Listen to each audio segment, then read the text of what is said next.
Munoziva pavanhu vese vamunhu ane mwoyo wakaipa zvekupedzisira ndiye anonzi Silvester.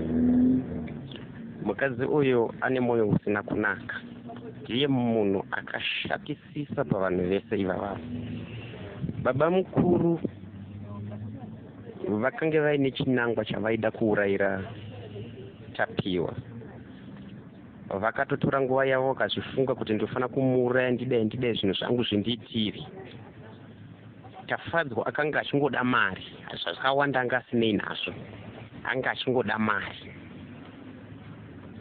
Mailesi ndiye munhu aifana kununura, akatarisa masaidzi ose, ainunura kuve munjodzi kwemwana. Mailesi dai vakangoti time yakatanga kutsvagwa mwana, Mailesi vobva vati James auya panapa akapiwa $5 nababa mukuru yekuti anotora Tapiwa kugarden, akaenda naye kuna baba mukuru. Handi kumba kwa baba mukuru tinomusicha, tinomutarisa ikoko.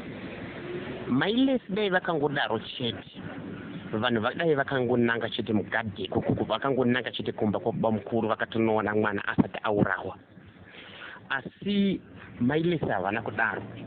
Mailesi vakanyarara, vachirwadzirwa nepamwoyo pavo pavaiti pari kurwadza, vakaenda kunotsvaga. Vachitaura Mailesi vaiti takanotsvaga nemurwizi nemumvura, pese pese pamwoyo pangu pachirwadza. Vachitaura kuti baba mukuru vaitituka, vachitituka isusu kuti vakadzi vasingagone kuchengeta mwana, toda kurova nhasi.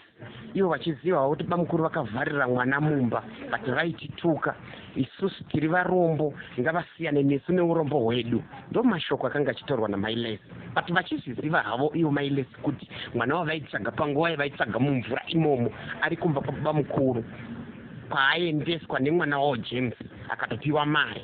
Asi Mailesi vobva wanyarara. Mukadzi anotombonaka iyeye, ndiye munhu anofana kuomeserwa zvekupedzisira, because dai Mailesi vakarisa that information yavakaramba vainayo iyoyo, Tapiwa nhasi asina kana kutombofa. Vanhu vakaenda kunosunungura Tapiwa mumba imomo, vakamuona hati akadhakwa nechikokiyana chaangapiwa natafadzwa ichocho, asi ari mupenyu, nekuti mwana akazonotorwa time yakadzokera vanhu kumba vaneta kumapasti 12, ndo time yakazonoberekwa mwana vakuenda naye. But ivo Mailesi pavakatodzoka mumba kumapasti 12 ikoko mwana wamushaiva vaitozviziva kuti mwana ari kuna baba mukuru, nekuti ndokwaaienda kunotorwa kugarden naJames. Kwakuramba akanyarara. Mukadzi iye ane mwoyo wakashata mufungenyi.